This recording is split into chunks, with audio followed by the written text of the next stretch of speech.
Tootie asked me to compete in the Road to the Horse in 2006, so she actually asked me if I would compete in 2005, and that year I was a mystery competitor. And so if you go back and look at the old marketing, they had the 3 men and then this cutout person that they had like a silhouette of. And when they finally did announce my name and I started doing interviews, it was kind of nerve-wracking because the question that kept coming up over and over again was, they'd stick a microphone in your face if you were alive, or they'd ask you on the phone, how does it feel to represent all women?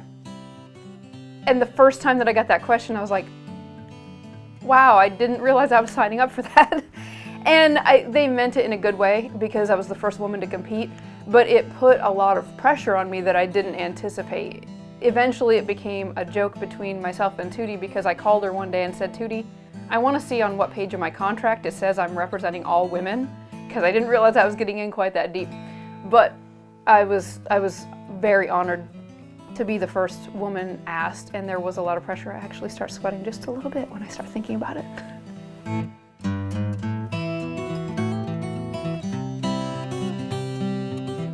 When I was preparing for the first Road to the Horse, I actually called several of my clients and asked them if they would bring their horses over to me so I could start them. And I went ahead and set up the same time frame that the Road to the Horse was using back then, which meant that I had 1 hour the first day and 2 hours the second day, and then I would come out of the round pen and be able to ride through an obstacle course. So I called several clients and had them bring over horses, and I would train for 1 hour on the first day and then 2 hours on the second day, and then see where I was at and how much I had accomplished with the horse. And it gave me the opportunity to experiment with what working under a time frame like that would be, because normally I don't have time frames when I'm working with my horses at home. What I prefer to do is let the horse tell me the speed that I can go at.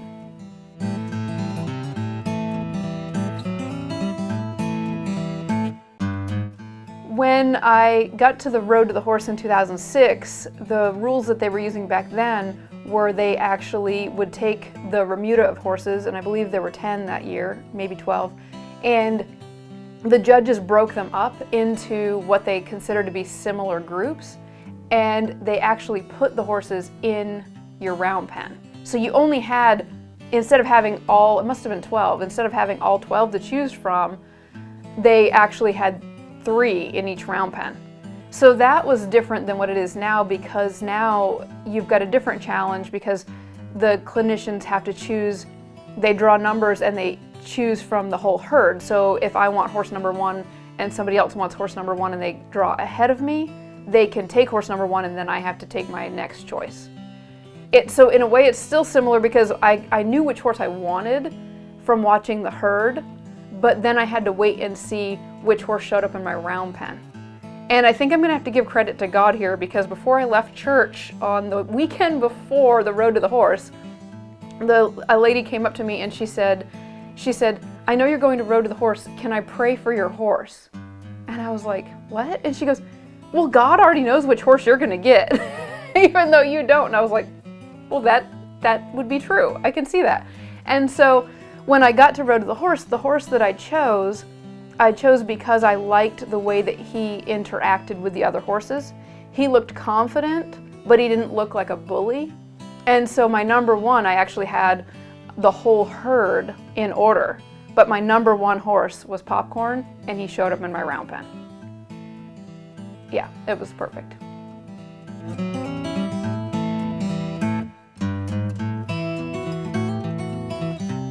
When I answer this question, I feel like I should have a cane and be like, back in my day, back when I was at the Road to the Horse 11 years ago. The event has been evolving because, you know, you learn along the way, and Tootie's been great about keeping the horses' interest and the safety of the horses and that paramount and first in the whole thing.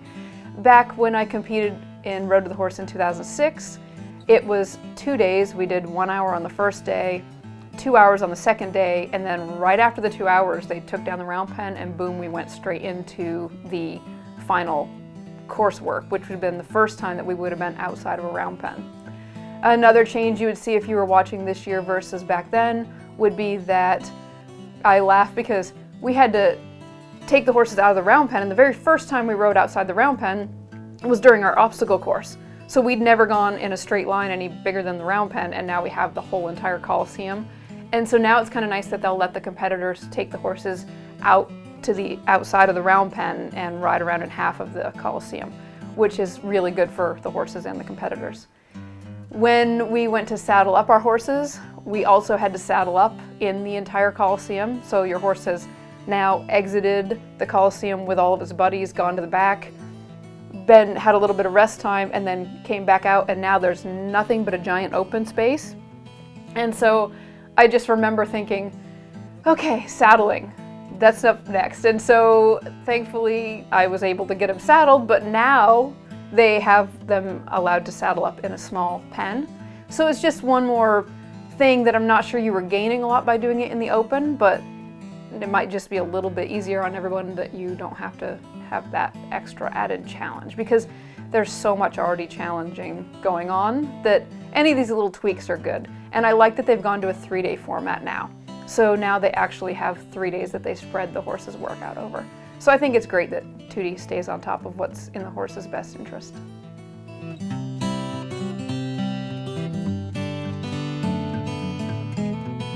If there were one thing that I would have changed going into the 2006 competition, it would be that I would have taken my own advice and have attended the event before I went and competed in it. So typically if somebody comes to me and they tell me that they want to go show at the AQHA World Show or a local show or something that they want to compete in, I typically recommend that they go and watch that event the year before, or it might be 10 years before, but what it does is it gives you a chance to understand what you're walking into. And the year that Tootie called me, I didn't really know that much about Road to the Horse going into it. I hadn't heard of it pretty much, and so I hadn't attended. And so when she asked me to go compete in it, it was an honor when I started looking at it and seeing what was going on. But the very first time that I competed in it was the very first time I had attended. And what I wasn't prepared for had nothing to do with the round pen. It was more about the event as a whole. It is a big deal. There are people there, they're so excited, lines at the booth, and Tootie does an amazing job of putting on a production, which if you're in it means that you have this piece of paper that tells you where to be every minute of the entire day, pretty much from like 7 a.m. until 7 p.m. And I had never been involved in something that had that much production value, I guess I'd call it, where they would say, at this time you're going to be filming that's going to go on the DVDs, and then at this time you're going to be in your booth and you have an hour to sign stuff for people, and then at this time you're going to be downstairs being prepped by this, and then at this time you're going to be in the round pen. And I don't think people who are spectating understand exactly how much is going on for us when we're behind the scenes. And I don't think that I would have had the full knowledge of it had I attended, but I would have at least been somewhat more prepared for it. So that's the one thing that I would have improved.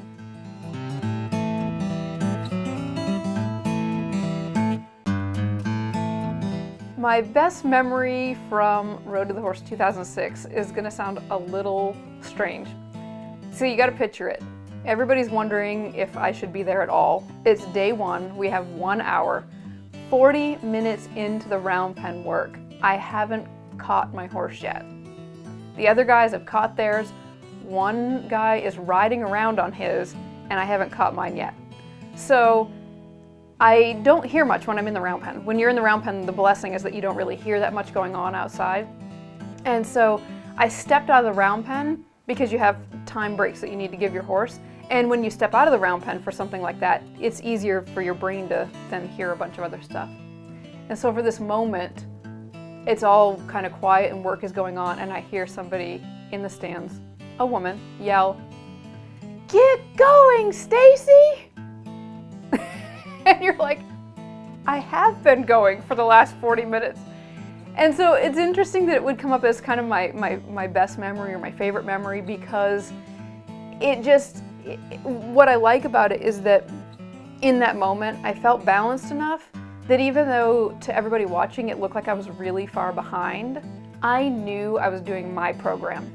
And that's the most important thing when you're at something like that. I'm going to treat the horse the way that I feel is right and the way that fits with my program.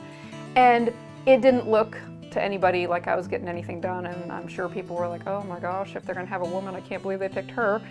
And so, but it was interesting only because in that moment, I'm so thankful that I didn't lose it, I didn't change my mind.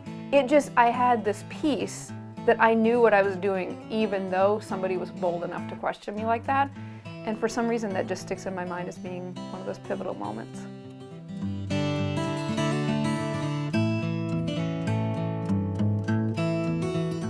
Being chosen and competing in Road to the Horse and then being blessed to win it was just amazing. It had a huge impact on my career because of the exposure.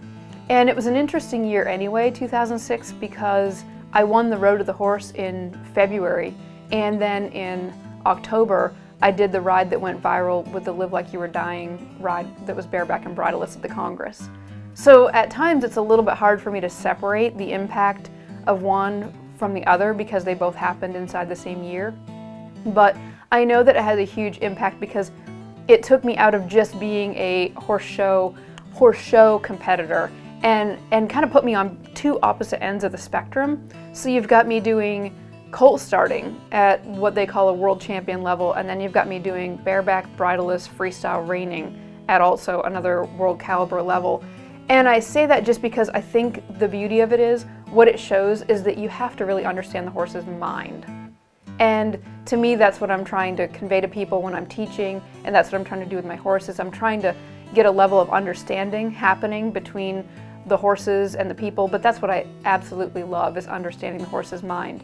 And I think that having done both of the events, especially Road to the Horse, where you see that timed aspect and everybody's watching every move you make, I think that really helped people see what was going on, and I just was super impacted by the publicity and just the level of awareness that it brought.